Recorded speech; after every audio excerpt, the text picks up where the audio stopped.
जया किशोरी का Dior bag, क्या luxury ने छवि पर किया वार? क्या धर्म के नाम पर जनता की आस्था से खिलवाड़? धर्म की राह पर डियोर ब्रांड बना सवाल। सच्चे धर्म का मतलब त्याग और समर्पण है या ऐश्वर्य और आडंबर? 2 लाख के बैग पर सवाल, धर्म का संदेश या फैशन का प्रदर्शन? लोग उठा रहे सवाल।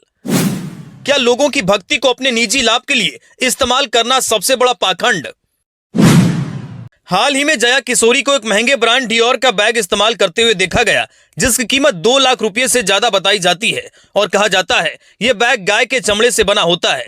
इसके बाद से ही सोशल मीडिया पर लोग जया किशोरी को ट्रोल कर रहे हैं और उनका बहिष्कार करने की मांग कर रहे हैं। समाज में एक धारणा बनी हुई है कि अगर कोई धार्मिक प्रवचन करता या कथावाचक है तो उसे मोह माया से दूर रहना चाहिए और एक साधारण जीवन जीना चाहिए। जया किशोरी की छवि भी एक साध्वी की रही है, जिन्हें लोग आस्था और भक्ति के प्रतीक के रूप में देखते हैं। ऐसे में जब वे महंगे और विवादास्पद बैग के साथ कैमरे में कैद हुई तो लोगों का गुस्सा फूट पड़ा। आलोचना की मुख्य वजह यह है कि जो व्यक्ति धर्म और आध्यात्मिकता की बात करता है उससे उम्मीद की जाती है कि वो साधारण जीवन जिए और दिखावे से दूर रहे। जया किशोरी को इस संदर्भ में देखा गया कि वो भी इसी धार्मिक छवि का हिस्सा है, लेकिन जब उनकी लग्जरी जीवन शैली सामने आई तो इसे लोगों ने पाखंड के रूप में लिया, खासकर तब जब बैग का संबंध गाय के चमड़े से होने की बात कही गई, जो भारतीय समाज में धार्मिक और सांस्कृतिक दृष्टिकोण से एक विवादास्पद मुद्दा है।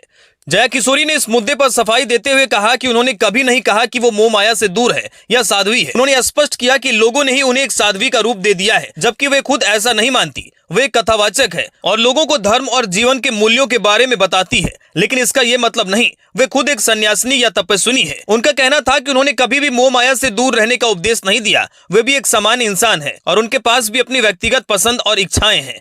उनका उद्देश्य लोगों को धर्म के प्रति जागरूक करना है, न कि उन्हें दिखावे से दूर रहने का आदेश देना।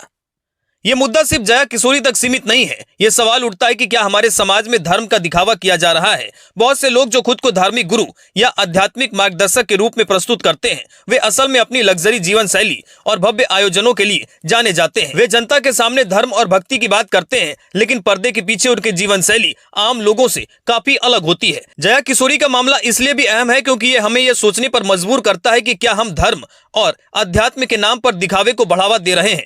कि हम ऐसे गुरुओं के पीछे भाग रहे हैं जो सिर्फ बाहरी तौर पर धर्म का प्रचार करते हैं, लेकिन अंदर से वो भी मोह माया के जाल में फंसे होते हैं? ये समय है कि लोग जागरूक हो और धर्म के नाम पर हो रहे इस तरह के पाखंडों से दूर रहे। हमें यह समझना होगा कि धर्म का असली मतलब क्या है। धर्म सिर्फ प्रवचन सुनने या किसी गुरु की पूजा करने तक सीमित नहीं है। असली धर्म वो है जो हमें सही मार्ग पर चलने के लिए प्रेरित करे और जो हमें आंतरिक शांति और सत्य की खोज करने में मदद करे। इस प्रकार के पाखंड से दूर रहना बेहद जरूरी है। अगर लोग इन पाखंडियों के चंगुल में फंसते रहेंगे तो वे न सिर्फ अपना धन और समय गंवाएंगे, बल्कि मानसिक रूप से भी कमजोर हो जाएंगे। ये पाखंडी लोग धर्म के नाम लेकर जनता की भावनाओं के साथ खेलते हैं और उन्हें लूटते हैं। ऐसे में जागरूकता ही एकमात्र उपाय है जिससे हम इस तरह की धोखाधड़ी से बच सकते हैं। जया किशोरी के मामले ने हमें यह सोचने पर मजबूर किया है कि हम धर्म को किस रूप में देख रहे हैं। हमें धर्म के असली सिद्धांतों को समझने और उन्हें अपने जीवन में अपनाने की जरूरत है। दिखावे और पाखंड से दूर रहकर हमें सच्चे धर्म की ओर बढ़ना चाहिए, जो हमारे भीतर की शांति और सत्य की ओर ले जाता है और हम अपने जीवन में सच्चे धर्म और आध्यात्मिकता को प्राप्त कर सकेंगे।